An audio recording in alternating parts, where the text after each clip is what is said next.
ACU រកឃើញអធិការរងនគរបាលស្រុកបាវលម្នាក់ទទួលលុយពីជនជាតិចិនថៃ$77,400មេខ្លងក្រុមអនឡាញស្កេមជាធ្នូរងការដោះលែង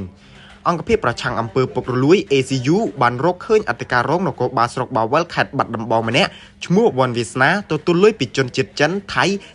$77,400ដែលជាមេខ្លងក្រុមអនឡាញស្កេមជាធ្នូរងការដោះលែងខុសច្បាប់បន្ទាប់ពីសមត្ថកិច្ចចាប់ខ្លួនបើតាមរបាយការណ៍របស់អង្គភាពប្រឆាំងអំពើពុករលួយនៅថ្ងៃទី29ខែកញ្ញាឆ្នាំ2025នេះក្រៅពីអធិការរងនគរបាលស្រុកបាវលអង្គភាពប្រឆាំងអំពើពុករលួយក៏បានរកឃើញមនុស្សចំនួន5នាក់ផ្សេងទៀតដែលពាក់ព័ន្ធនៅក្នុងករណីរត់ការដោះលែងក្រុមអនឡាញស្កេមនេះក្នុងនោះមានឈ្មោះតាំងសំណាងជាយោធាមានខ្លួនឈ្មោះហេងសុណាកិច្ចខ្លួនឈ្មោះមុនីសូដារ៉ូកិច្ចខ្លួនឈ្មោះអូវ៉ារិនរ៉ាវីជាថៅកែពួកអនឡាញស្កេមចំនួន43នាក់ជាជនជាតិថៃនិងជាអ្នកចំណាយលុយ$77,400រត់ការដោះលែងកូនចៅកិច្ចខ្លួននិងឈ្មោះស្រីស្ផានសុផាត់ជាជនជាតិថៃកិច្ចខ្លួន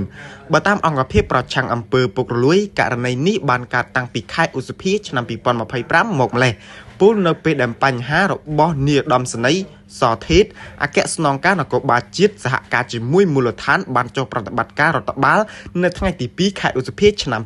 2025នៅក្រុងប៉ោយប៉ែតហើយបានរកឃើញអ្នកចូលមកស្នាក់នៅព្រមទាំងធ្វើការខុសច្បាប់ជាច្រើនអ្នកក្នុងនោះជាជនជាតិថៃ43នាក់ស្រី20នាក់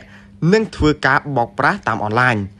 នៅយប់ថ្ងៃទី6ខែឧសភាឆ្នាំ2025ឈ្មោះវ៉ាន់វាសនាបានប្រគល់ប្រាក់$78,400ឲ្យទៅឈ្មោះហេងសុណានៅខេត្តកំពតដើម្បីរត់ការសូកប៉ាន់ដែលមានឈ្មោះមុនីសូដារ៉ូជាអ្នកខុបខិតនិងជួយលាក់បាំងពីការផ្ទេរប្រាក់អង្គភាពប្រឆាំងអំពើពុករលួយកំពុងបន្តឃាត់ខ្លួនជនចោទ4នាក់ទៀត